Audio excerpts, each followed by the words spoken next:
Ticker symbol SPYT, or the Defiance S&P 500 Income Target ETF, has been an ETF that I've now held in my portfolio for several months, to the tune of around 200 or 300 shares across everything. And for as long as this ETF has been trading, this ETF has not only outperformed my expectations, but also making me consider taking a larger position in this one. Now, SPYT not only offers a 20% distribution rate, but offers a strategy that seems pretty sound and, like I said, has me considering dipping a little bit deeper into.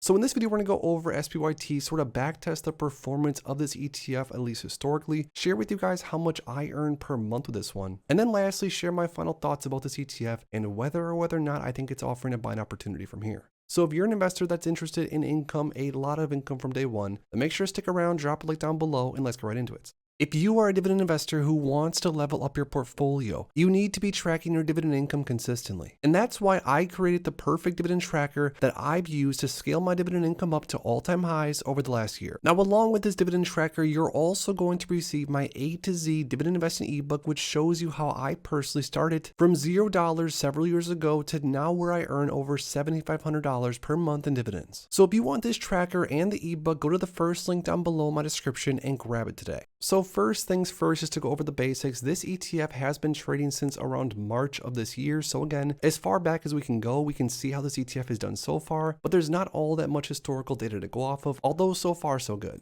Now, the way this ETF works is pretty interesting. It says aims to achieve a target annual income of 20% in the S&P 500 using options paid out monthly. The strategy is then this. SPYT is an actively managed exchange-traded fund, or ETF, dedicated to generating current income. Our strategy revolves around holding shares of ETFs that track the S&P 500's performance, and then along with that, you guessed it, engaging in the selling of daily credit call spreads on the index. And we're going to go through and I'm going to share with you guys the exact holdings, at least as of filming this video for SPYT, but it's more or less that. Now with this, it says enhanced potential yield. Our option strategy involves selling a call option while simultaneously buying another call option at a higher strike price. And by focusing on short-term options, we aim to offer an enhanced quote-unquote yield compared to traditional option-based strategies. Now, although this ETF utilizes something like the S&P 500 or ETFs that track it, just like something like JEPI, for example, because this ETF utilizes shorter duration options, there's the potential to have much more enhanced yield to be generated compared to something like JEPI. Now, it then says income generation. SPYT's investment approach is meticulously designed to generate income through option premiums derived from selling index call spreads, the primary driver of the fund's yield. So that's going to be the majority of how this ETF is, at least potentially, going to offer so much income to investors. It then says we sell at the money or near the money call spreads to retain upside growth potential and aim for a target annual income level of 20%. Now lastly, it says trading each day, SPYT sells credit call spreads on the S&P, prioritizing options with near-term expiration like I was saying earlier. This entails selling call options at or near the money strike prices and buying call options above the strike price. Should the S&P value rise above the upper strike price, well then SPYT stands to profit from further upside appreciation in the index's value. So with this strategy, it's sort of playing both sides to a degree. As long as there's not any crazy volatility in the S&P, the underlying, this ETF should be able to play out pretty nicely. Now, some more information about the ETF. There's around 80 million in net assets right now, so it has grown nicely over the last year, but still a relatively small ETF compared to most of the other option or income focused ETFs out there. Now, the expense ratio is 0.94%, but again, I think most of us are pretty numb at this point, so paying around a point when it comes to an actively managed ETF like this one.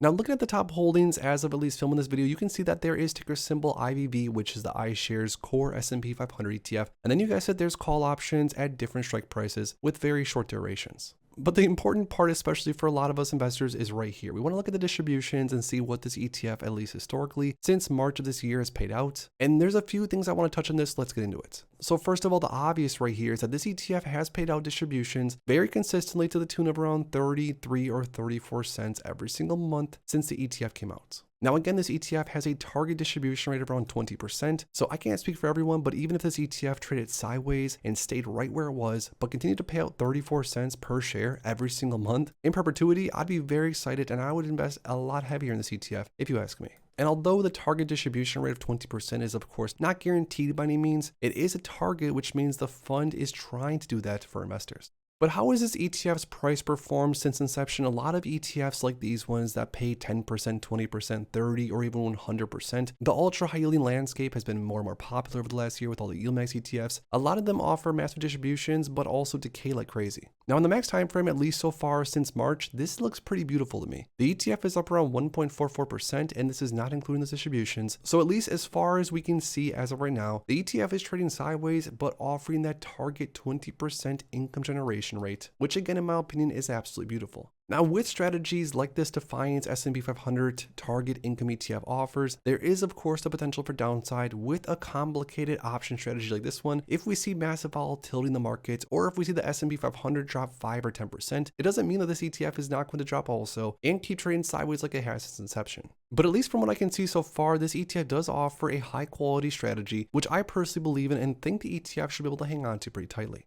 Now, the other thing I want to share about SPYT, this could be very important to you, maybe more so than other investors, but listen in. This ETF also, at least for the most part, pays a lot of its income as far as estimated return of capital. So for example, in November of 2024, around 98 or 99% of the entire payout was given to investors in estimated return of capital. Now it also says the estimated component of the cumulative distributions for the fiscal year to date would include an estimated return of capital of around 0.7666 per share, or around 77% of all such distributions. Now lastly, I want to sort of backtest SPYT and see what this ETF has been able to do historically. So over the last 0.73 years, which is how long this ETF has been trading, so far, if an investor would have invested $10,000 and reinvested their dividends, they would have had a total return of around 15.72% or 21.5% annualized.